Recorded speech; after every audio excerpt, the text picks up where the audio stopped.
Gordon.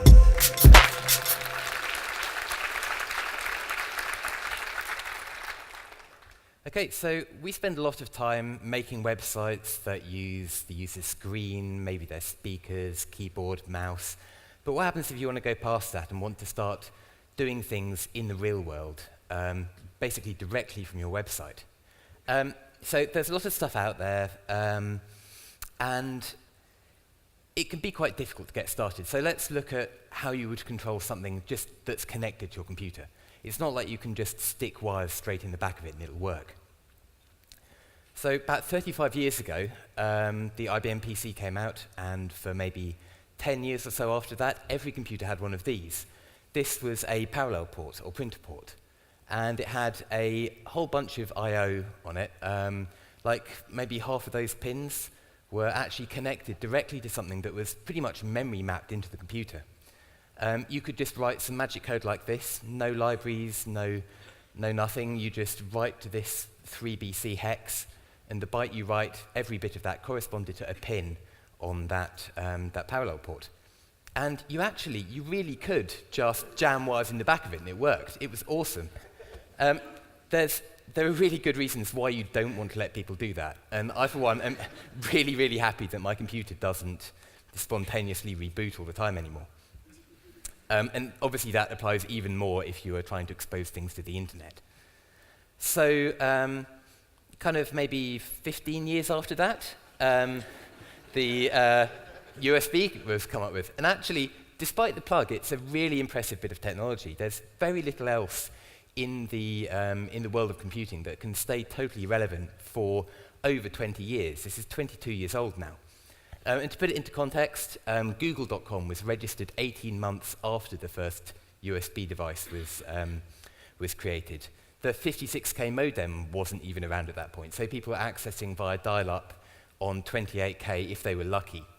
But a USB device you bought then would plug into your computer now and would still work if you had the drivers for it, which is quite an impressive bit of technology. So how do you actually use it? It's not like the parallel port was, where you can just jam wires in. USB stands for Universal Serial Bus. And the data is sent out through these two wires, one bit at a time. And there's a whole bunch of stuff in the background as well to do kind of handshaking and figuring out which drivers to install and USB hubs and stuff like that. So realistically, you need a computer on the other end to interpret all of this and do stuff. So most people's introduction to this, in fact, pretty much the go-to thing for hobbyists and prototyping at the moment would be to use something like an Arduino. You've got the little square chip in the top left. That's actually like a USB interface chip. And then you've got the main microcontroller down in the bottom right. But now you've got yourself three problems, because you've got the software you want to write on your PC, hopefully in a web page. Then you've got the software that you want to write for that, which will be written in C, which is probably a different language. And then you've got to come up with a protocol to communicate between those two. And there can be bugs in all of those things, and it can be really painful. So we're JavaScript developers. Wouldn't it be nice if we could just write JavaScript all the way through? Run JavaScript on one of these devices, push JSON or JavaScript straight through to it. And you can. So this is a little Espruino board. The little gold connectors on the left there are a USB connector. You plug it in and it appears like a USB serial device. And you just push JavaScript to it directly and it executes it. So this is only like a very quick talk, so I don't have time to actually do a demo. So that's great. How would we access that from a website? There's a great API called Chrome.serial, which gives you really nice access to the serial port, but it's only for Chrome web apps, which are basically all deprecated now. So you can, unless you're willing to use NW.js, where this is all built in, if you don't know, NW.js is pretty much like a version of Electron. It's just very slightly different in how it interprets your code. So yeah, it's not really a very good idea. There's something called the Web USB API, which again looks really, really good. It's like the Web Bluetooth was. It should be available to web browsers, but it only works for specific Web USB compatible devices. So all the stuff you have out there at the moment won't work. You effectively have to come up with a device that reports itself specially. And given Google's track record of maybe just disabling stuff, and the fact that the Origin trial for this ended 6 months ago and hasn't been renewed, I'd be like really dubious about pushing too far down that track. So you can, just to say that, not going back. Okay. Yeah,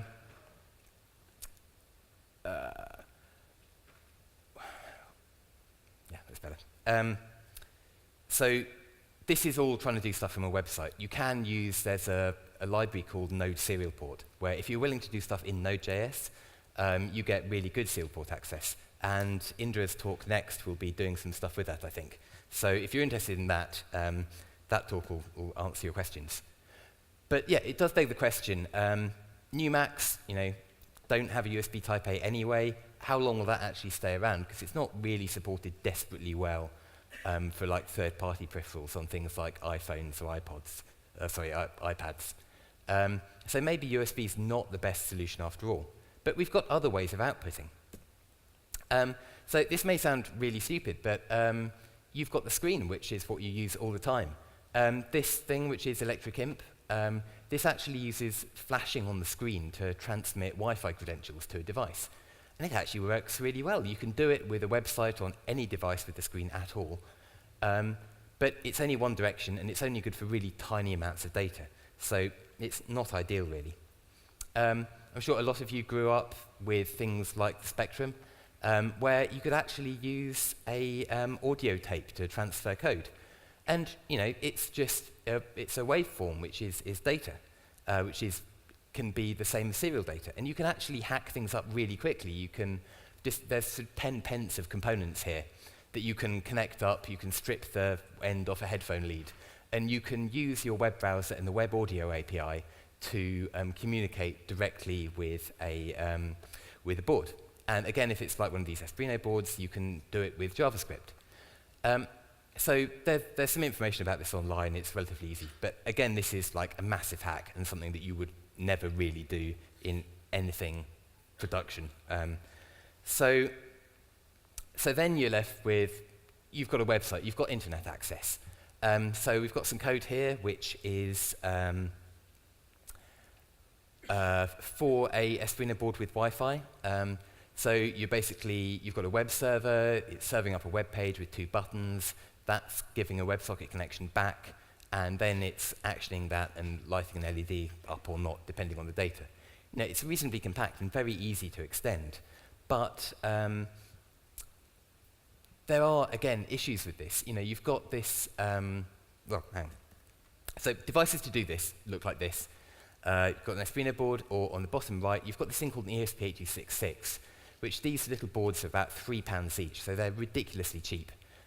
So they're really cool, but if I tried to do this on the conference Wi-Fi, chances are there'd be network segregation and it wouldn't actually work. So in corporate networks, they'd probably do the same thing. So unless you're going to talk to a server, which we kind of want to try and avoid maybe, it's not going to be ideal. And you've also got issues with power usage for Wi-Fi. So we finally come on to Web Bluetooth. And Web Bluetooth is a really nice selection. As you just saw with Martin's talk, it's got some really good features. Now, he's covered a bunch of it, so I won't go into much detail. But there are some devices that have Bluetooth Low Energy and run the same JavaScript interpreter. This is Puck.js, which is one of them. And I shall try and do a quick demo with this. It can expose these sort of characteristics and services, and the ones it does are for a serial port. This is something called Nordic UART. And you've got these sort of UUIDs that kind of define it. So you take that Web Bluetooth code that you saw before, and you just push those IDs into it. And you can now write a little bit of JavaScript to it, and you can light the light up. Now, one of the things that's really nice about this is that the board itself is running a full JavaScript interpreter with promises and all the rest of it. So this code, you can replace the navigator.bluetooth with NRF, paste it onto your device, and then that device can then go and connect to another device. So you can now be developing your whole ecosystem in JavaScript without having to change your code very much, if at all, depending on whether you're running it on a web browser or on a device. So, demo. hope.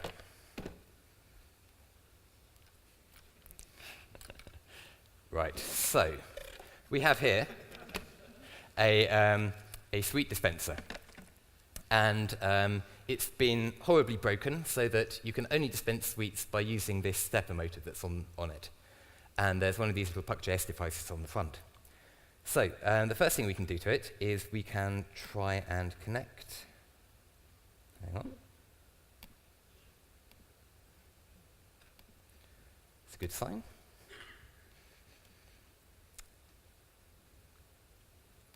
Okay, so now this is like a development environment that's running completely in the web browser using Web Bluetooth. You've got this REPL on the left-hand side, which is, it's like you've got a connection to a Node.js server, except your Node.js server is running off a watch battery, just in a little device here. So we can do things like, we can ask it what its temperature is, and it's got command completion things built into it. We can ask it to toggle its LED, maybe. I hope. Yep, there you go. We can turn it off. Or we can write more sensible code in like a proper syntax highlighted editor. Or actually, if you can't be bothered with that, you can do stuff graphically. But again, you're pretty limited with the scope of what you can do with that. So if I take this code and I upload it, take a little while, there you go. I've got a function called dispense, which I can now call. It would also work if you pressed the button, but hopefully, is it going to move? Yeah, you can just about see that moving very slowly. And we should see, eventually, if they're not all stuck to it, yeah, some marshmallows coming out. So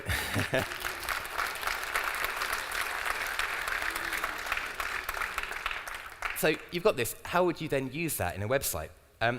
So I've made a really simple website here. It gives you two numbers and asks you to add them together. And if you get it wrong, it'll tell you. If you get it right, it wants to dispense a sweet. So how you do this is we've got the Web Bluetooth code, which you could use. You could just replace led.set with dispense, which would call that dispense function.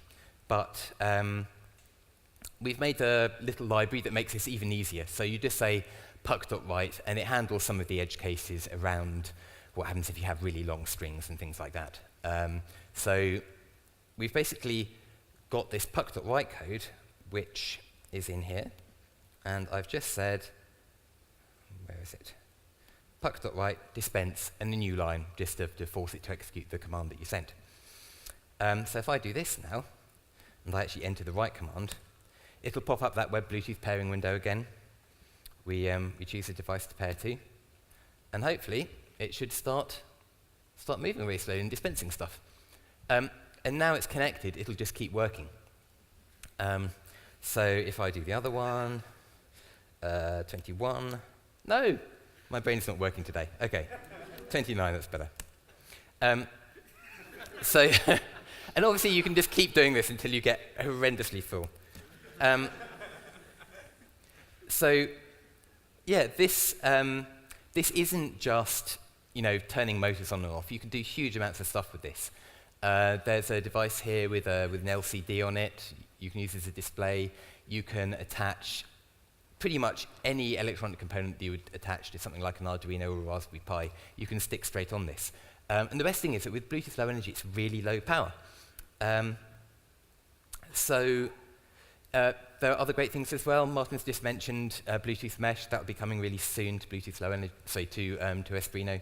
So you'll be able to have a mesh of Bluetooth Low Energy devices that will, even if you're not in direct radio contact with this other device, you'll still be able to send it JavaScript commands, or in fact, change code on the fly, or even debug it. There's a line-by-line debugger built into it that works over Bluetooth Low Energy. The whole project's open source hardware, software, documentation, and that means that there are a whole bunch of boards that run on, not just the ones that you saw before. There are these guys here, which are supported by the respective companies that make them. There's Bluetooth, GSM, Bluetooth, and another GSM one. And in fact, the Nordic thingy, with its really interesting name, is just packed full of sensors. It's a development board that gives you air quality, all kinds of things.